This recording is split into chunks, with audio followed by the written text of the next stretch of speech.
Hello student, আজকের ভিডিওতে ইতিহাস থেকে কিছু গুরুত্বপূর্ণ প্রশ্ন নিয়ে আলোচনা করব। এই টপিক থেকে বিভিন্ন কম্পিটিটিভ এক্সামে প্রশ্ন এসেই থাকে। তোমরা অবশ্যই ভিডিওটি প্রথম থেকে শেষ পর্যন্ত দেখো। তাহলে চলো শুরু করা যাক।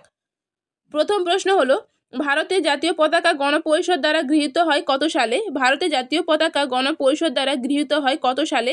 সঠিক উত্তরটি হলো অপশন সি, 1947 সালে। ভারতের জাতীয় পতাকা গণপরিষদ দ্বারা গৃহীত হয় 1947 সালে। পরবর্তী প্রশ্ন, প্রাচীন ভারতবর্ষের একমাত্র ঐতিহাসিক গ্রন্থ কোনটি? প্রাচীন ভারতবর্ষের একমাত্র ঐতিহাসিক গ্রন্থ কোনটি? সঠিক উত্তরটি হলো অপশন এ, রাজতরঙ্গিনী। প্রাচীন ভারতবর্ষের একমাত্র ঐতিহাসিক গ্রন্থ হলো রাজতরঙ্গিনী। পরবর্তী প্রশ্ন, এলাহাবাদ প্রশস্তি কে রচনা করেন? এলাহাবাদ প্রশস্তি কে রচনা করেন? সঠিক উত্তরটি হলো অপশন বি, কবি হরিসেন। এলাহাবাদ প্রশস্তি কবি হরিসেন রচনা করেন। পরবর্তী প্রশ্ন, এলাহাবাদ প্রশস্তি কার সম্পর্কে রচিত? এলাহাবাদ প্রশস্তি কার সম্পর্কে রচিত? সঠিক উত্তরটি হলো অপশন ডি, সম্রাট সমুদ্রগুপ্ত। এলাহাবাদ প্রশস্তি সম্রাট সমুদ্রগুপ্তের সম্পর্কে রচিত। পরবর্তী প্রশ্ন, আইহোল প্রশস্তি কে রচনা করেন? আইহোল প্রশস্তি কে রচনা করেন? সঠিক উত্তরটি হলো অপশন সি, কবি রবিকীর্তি। আইহোল প্রশস্তি রচনা করেন কবি রবিকীর্তি। পরবর্তী প্রশ্ন, হর্ষচরিতের রচয়িতাকে? হর্ষচরিতের রচয়িতাকে? সঠিক উত্তরটি হলো অপশন সি, কবি বাণভট্ট। হর্ষচরিতের রচয়িতা হলো কবি বাণভট্ট। পরবর্তী প্রশ্ন, ইন্ডিকা গ্রন্থের রচয়িতাকে? ইন্ডিকা গ্রন্থের রচয়িতাকে?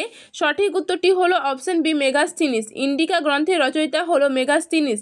পরবর্তী প্রশ্ন, নাসিক শিলালিপি কার আমলের? নাসিক শিলালিপি কার আমলের? সঠিক উত্তরটি হলো অপশন বি, গৌতমীপুত্র সাতকর্ণী। নাসিক শিলালিপি গৌতমীপুত্র সাতকর্ণীর আমলে। পরবর্তী প্রশ্ন, ভারতবর্ষের প্রাচীনতম সভ্যতা কোনটি? ভারতবর্ষের প্রাচীনতম সভ্যতা কোনটি? সঠিক উত্তরটি হলো অপশন ডি, হরপ্পা সভ্যতা।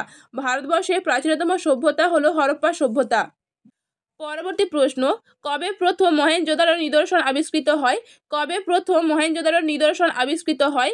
1922 খ্রিস্টাব্দে। সঠিক উত্তরটি হলো অপশন বি, 1922 খ্রিস্টাব্দে প্রথম মহেঞ্জোদারো নিদর্শন আবিষ্কৃত হয়। পরবর্তী প্রশ্ন, আর্যরা কোন সময় ভারতে আসে? আর্যরা কোন সময় ভারতে আসে? সঠিক উত্তরটি হলো অপশন বি, খ্রিস্টপূর্ব 2000 থেকে 1500 অব্দের মধ্যে। আর্যরা হচ্ছে খ্রিস্টপূর্ব 2000 থেকে 1500 অব্দের মধ্যে ভারতে আসে।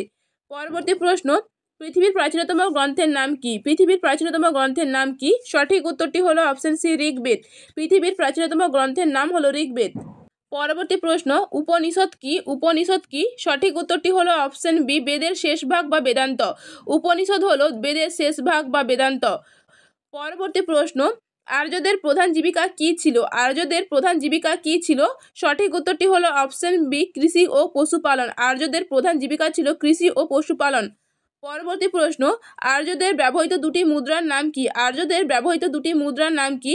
সঠিক উত্তরটি হলো অপশন সি, নিস্ক ও মনা। আর্যদের ব্যবহৃত দুটি মুদ্রার নাম হলো নিস্ক ও মনা। পরবর্তী প্রশ্ন, প্রাচীন আর্যদের সময় গ্রামের প্রধানকে কি বলা হতো? প্রাচীন আর্যদের সময় গ্রামের প্রধানকে কি বলা হতো? সঠিক উত্তরটি হলো অপশন বি, গ্রামণী। প্রাচীন আর্যদের সময় গ্রামের প্রধানকে গ্রামণী বলা হতো। পরবর্তী প্রশ্ন, শেষ জৈন তীর্থঙ্করের নাম কি? শেষ জৈন তীর্থঙ্করের নাম কি? সঠিক উত্তরটি হলো অপশন বি, বর্ধমান মহাবীর। শেষ জৈন তীর্থঙ্করের নাম হলো বর্ধমান মহাবীর।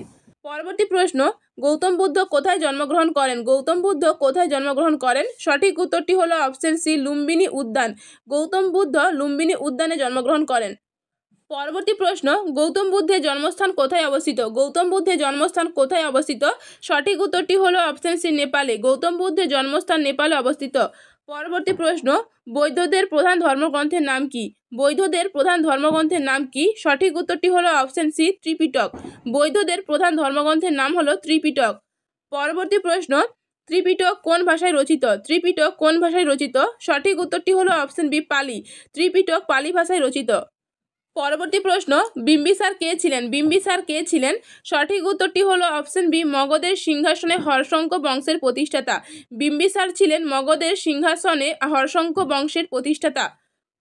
পরবর্তী প্রশ্ন, শ্রেণিক কোন রাজার উপাধি? শ্রেণিক কোন রাজার উপাধি? সঠিক উত্তরটি হলো অপশন বি, বিম্বিসার। শ্রেণিক হলো বিম্বিসার রাজার উপাধি।